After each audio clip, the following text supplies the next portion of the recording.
Donc aujourd'hui nous sommes en Russie, vous pouvez voir cette belle terre noire, également la taille des parcelles. Je ne sais pas combien fait celle-là, on ne voit pas le bout, peut-être qu'on n'y sera pas avant la fin de la journée. Et alors ce qui est intéressant ici, on a fait un essai de couvert en semi-direct derrière une céréale, avec le club Soltec de Soufflé Agro. Alors la difficulté en Russie, c'est la tardivité des récoltes et le fait que l'hiver arrive très tôt. Donc ici on est sur une semis de la fin août d'un colza de printemps dont on s'est servi pour faire un couvert. Alors il y a différentes choses dont on va reparler un petit peu plus tard. Ici on est sur une base colza de printemps et facélie en semi-direct. Voilà, en attendant ici une orge de printemps dans quelques mois. Donc on va aller voir un petit peu ce que ça a donné.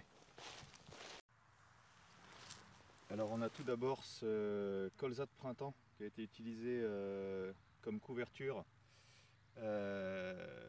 parce que il est accessible, pas trop cher, et puis que comme c'est un colza de printemps, bien sûr il va geler.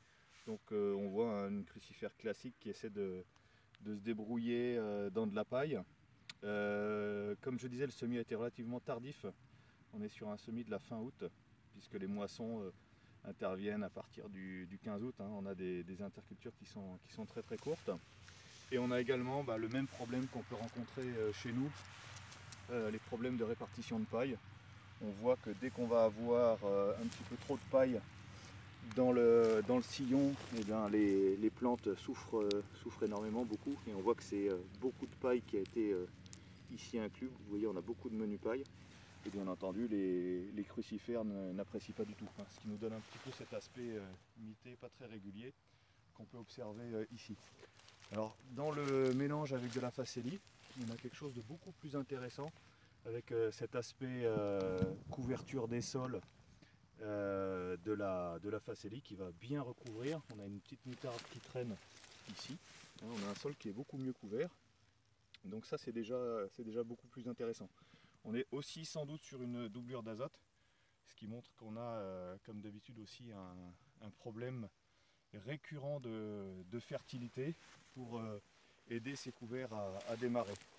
Fait qui est intéressant, c'est que quand on retombe sur un andin, on voit que les colzas ont beaucoup de mal à démarrer, mais que la facélie est beaucoup moins sensible à ça et a réussi à s'installer. Même chose ici sur une zone où on a énormément de repousses, voilà, où on va voir, on voit quand même les rangs de facélie, alors qu'ils rougissent un petit peu. Ils commencent à être limités en éléments dans le sol, mais on a quelque chose d'intéressant. Donc si on a envie de réussir dans ces conditions russes, il va falloir qu'ils apprennent à semer très très tôt, ce qui peut être relativement délicat, pour que les couverts soient bien développés avant l'hiver, bien sûr associés. Il manque ici des légumineuses. Et puis on travaille beaucoup aussi sur toutes les cultures associées qui permettent de télescoper les couverts et les cultures, et puis de gagner un petit peu de temps dans ce pays où la saison de pousse est très très courte.